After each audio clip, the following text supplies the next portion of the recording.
that had to feel very comfortable out there, especially after you saw them play this morning too, I'm sure, and going out there and handling the way you did, big load off the shoulders right away. Yeah, good start. We got a couple breaks in that first end and took advantage of it, and then we were kind of able to ride that out, which was really nice.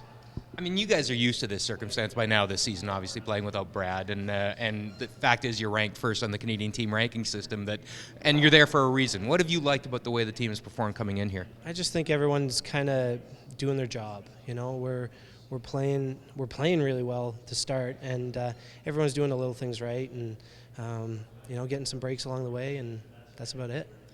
Does Brad stay in contact with you guys, or will you get a debrief here after at some point? We'll get a debrief at some point. He's bound to send some text messages or a phone call here or there, and I know he wants to be out there, but he's helping us with things he sees too, which is really good. Your team looks like it's just having fun more than anything else too.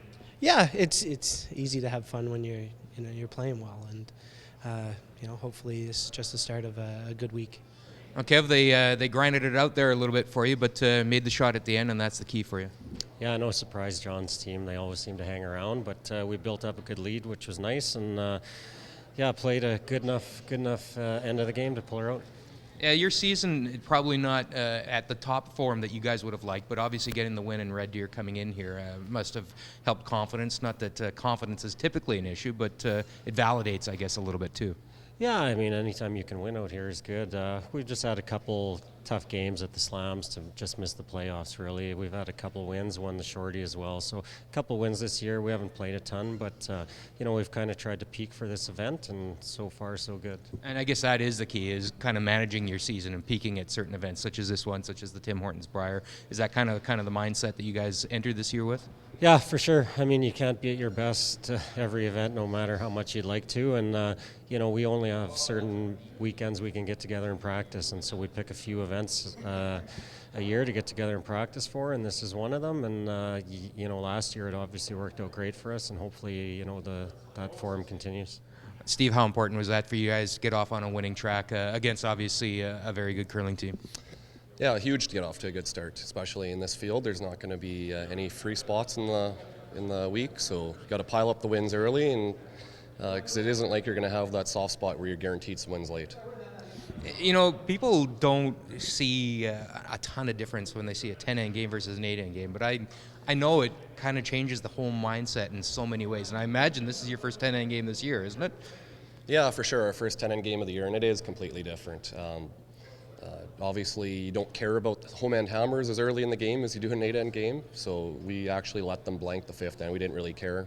We had the lead at that point, so went to 6 with the lead. And late in the game, just that mental fatigue can start to set in. It's not so much the physical, just so many decisions and pressure shots over that much of a game, especially against playing good teams. I thought we really battled.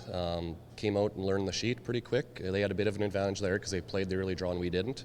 So that was big, and really kept calm at the end and made some good decisions, I thought. Rachel, obviously getting that first win under the belt is key at an event like this for confidence, getting grip on the ice, all of that. Yeah, I mean, they played really well, and we needed every shot there. So it was great to kind of make my last one and be able to see what the ice is like throughout the whole 10 ends, and it's just really good to be able to get a good feel of the ice. Well, let's talk about that 8th end shot. Just your routine, raise double, sit buried behind staggered guards. That was a game changer in a lot of ways. Definitely, yeah. We struggled a bit that end, and they were making some really good shots, and so we're in a bit of trouble, but a nice team shot, and we got out of it, so it was good. The approach of your team coming into this event compared to last year, obviously you knew what you were playing for last year. This year it's about getting better, it's about winning some money, and just kind of keeping that form going up until 2017 in Ottawa, isn't it? Pretty much, yeah. That's kind of been our whole season, is trying to improve as much as we can every shot, every practice, just looking towards 2017. But obviously you got to stay focused in the moment for now.